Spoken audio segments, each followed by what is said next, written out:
بسم اللہ الرحمن الرحیم۔ صرف 5 منٹ کا مدرسہ قرآن و حدیث کی روشنی میں 67واں دن 7 ربیع الاول۔ نمبر 1، اسلامی تاریخ۔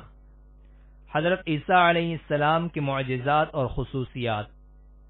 جب حضرت عیسیٰ علیہ السلام نے بنی اسرائیل کو توحید کی دعوت دی اور قوم نے آپ کو جھٹلایا تو اللہ تعالیٰ نے ان کی نبوت کی تصدیق کے لیے بہت سے معجزات عطا فرمائے، جن کا تذکرہ قرآن پاک میں بھی آیا ہے۔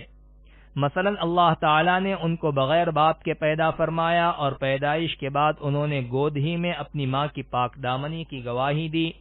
اللہ کے حکم سے وہ مردوں کو زندہ اور پیدائشی اندھوں کو دیکھنے والا کر دیتے، مٹی سے پرندے بنا کر پھونک مار کر اڑا دیتے، کوڑ کے مریضوں پر ہاتھ پھیر کر اچھا کر دیتے، لوگوں کے گھروں میں رکھی ہوئی چیزوں کے بارے میں خبر بتا دیا کرتے تھے، اور حواریوں کی فرمائش پر آپ کی دعا سے آسمان سے کھانے کا دسترخوان نازل ہوا۔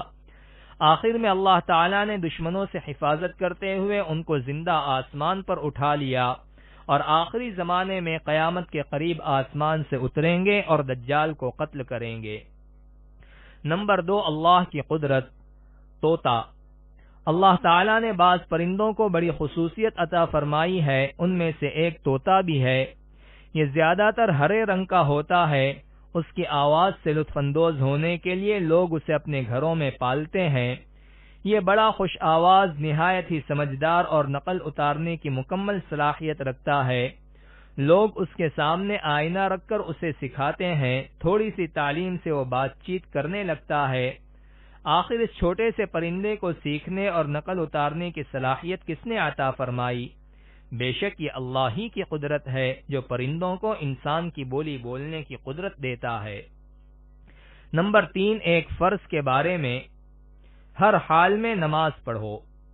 رسول اللہ صلی اللہ علیہ وسلم نے فرمایا، نماز کھڑے ہو کر ادا کرو، اگر طاقت نہ ہو تو بیٹھ کر ادا کرو، اور اگر اس پر بھی قدرت نہ ہو تو پہلو کے بل لیٹ کر ادا کرو۔ نمبر 4، ایک سنت کے بارے میں۔ سفر سے واپسی کا سنت طریقہ۔ رسول اللہ صلی اللہ علیہ وسلم سفر سے واپس آنے کے بعد پہلے مسجد جا کر 2 رکعت نماز ادا کرتے اور لوگوں سے ملاقات فرماتے، اس کے بعد گھر تشریف لے جاتے۔ نمبر 5، ایک اہم عمل کی فضیلت۔ اللہ کی ذات سے مغفرت کا یقین رکھنا۔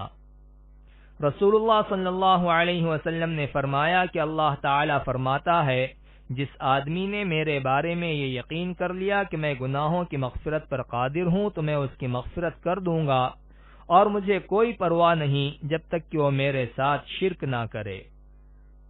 نمبر 6، ایک گناہ کے بارے میں۔ سود کھانا۔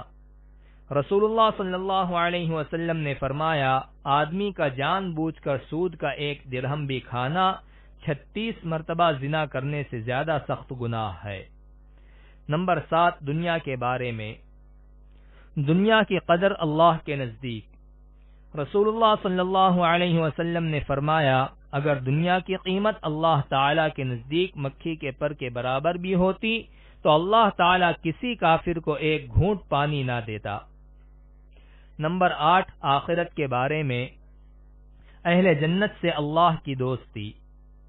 قرآن میں اللہ تعالی فرماتا ہے، مؤمنین سے کہا جائے گا، ہم دنیا کی زندگی میں بھی تمہارے رفیق تھے اور آخرت میں بھی تمہارے رفیق رہیں گے، اور جنت میں تمہارے لیے ہر وہ چیز موجود ہوگی جو تمہارا دل چاہے گا، اور وہاں جو تم مانگو گے وہ تم کو ملے گا، یہ بخشنے والے مہربان کی طرف سے بطور مہمان نوازی کے ہوگا۔